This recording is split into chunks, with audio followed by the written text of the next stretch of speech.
76번 자살에 관한 설명으로 옳지 않은 것은 주어진 내용들을 차례차례 읽어가면서 확인해 보도록 하겠습니다. 1번 가족력은 자살 시도의 위험 요소이다. 어떤가요? 맞습니다. 이 설명은 옳고요. 자살에 대한 가족력은요, 자살 시도의 중요한 위험 요소 중에 하나로 잘 알려져 있습니다. 따라서 1번은 옳은 설명입니다. 2번 DSM-5 진단 기준에 의하면 자살 행동은 정신질환이다. 어떤가요? 아니죠. DSM-5 진단 기준에 따르면요, 자살 행동은 정신질환이 아닙니다. 자살 행동은 여러 정신질환의 증상이나 결과로 나타날 수는 있죠. 하지만 그 자체로 정신질환으로 정의되지는 않습니다. 따라서 2번이 자살에 관한 설명으로 옳지 않는 설명입니다. 3번 자살 생각은 실제로 자살의 중요한 예측 지표이다. 맞습니다. 자살은요. 자살 생각, 자살 계획, 자살 시도, 자살 실행, 사망의 순으로 이릅니다. 따라서 자살 생각은요, 실제적 자살의 중요한 예측 지표입니다. 4번 자살을 암시하는 행동적 징후로 오랫동안 불안정하고 침울하던 사람이 이유 없이 갑자기 평화스럽게 보이거나 즐거워 보이는 등 태도가 변한다. 맞습니다. 자살을 생각하고 있는 사람들이요, 종종 보이는 행동 중에 하나로 극단적인 결정을 내린 후에 마음의 평온을 찾는 경우가 있어요. 따라서 이러한 태도가 변한다는 내용은 옳은 설명입니다. 5번 청소년 자살에서 자살 생각이나 자살 시도가 사망으로 이어지는 비율은 성인에 비해 높지 않다. 맞습니다. 통계적으로요, 청소년의 자살 생각이나 시도가 실제 자살로 이어지는 비율은 성인보다 낮습니다. 따라서 76번의 답은 2번입니다. DSM-5 진단 기준에 의하면 자살 행동은 정신질환이다. 이 설명은 옳지 않습니다. 정신질환이 아닙니다. 77번 다음에서 설명하는 자살에 관한 이론적 모델은 다음에 설명되어진 내용을 차례차례 읽으면서 어떤 이론적 모델인지 찾아보도록 하겠습니다. 첫 번째, 개인과 사회환경과의 상호작용을 충분히 설명할 수 없는 문제를 보완하기 위해 제시되었다.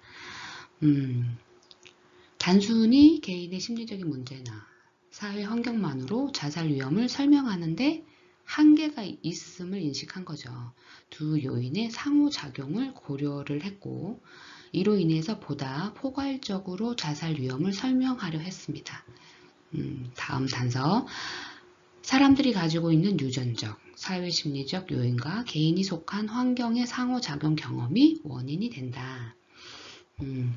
개인의 유전적인 취약성, 그리고 심리적인 요인, 그리고 그들이 처한 환경적 스트레스 요인, 이들 사이의 상호작용을 통해 자살 위험이 증가할 수 있음을 설명을 하고 있죠. 그렇다면 어떤 모델이죠? 맞습니다. 스트레스 취약성 모델입니다. 스트레스 취약성 모델은요, 자살 위험을 이해하는 데 있어서 개인의 유전적 그리고 심리적 취약성, 환경적 스트레스 요인 간의 상호작용을 강조한 모델이죠. 따라서 77번에 설명되어 있는 자살에 관한 이론적 모델은 스트레스 취약성 모델이 정답입니다. 답은 1번이네요.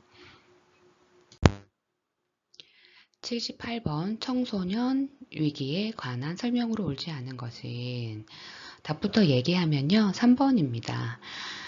케플러는 청소년 위기로 진행하는 과정을 3단계로 나누어서 설명한다. 케플러는요, 위기 이론의 창시자 중에 한 사람이죠. 케플러는 위기가 4단계를 거쳐 발달한다고 주장했던 학자입니다.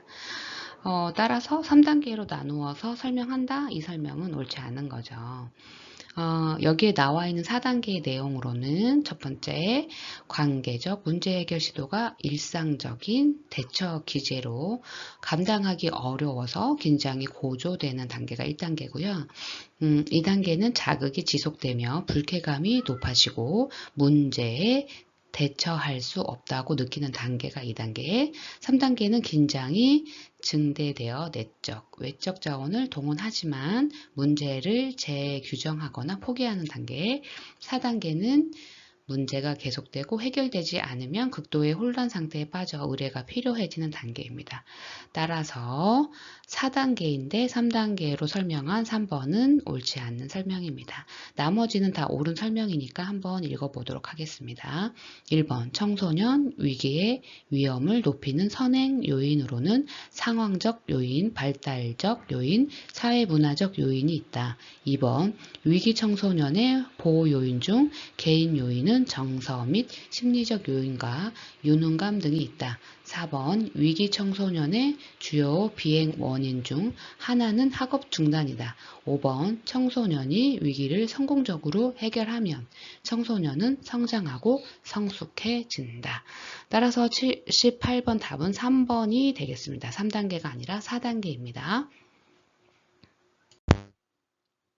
79번 자연적, 사회적 재난의 특성에 해당하지 않은 것은 제시된 내용을 차례차례 읽어가면서 답을 찾아보도록 하겠습니다. 1번 재난의 불확실성, 옳죠. 특성이 해당됩니다. 2번 단순성, 아니죠. 단순성이 아니라 복잡성입니다. 따라서 79번의 답은 2번이겠네요. 3번 상호작용성 맞고요. 4번 누적성 맞습니다. 5번 안정불감증 맞습니다. 인지성이라고도 하죠.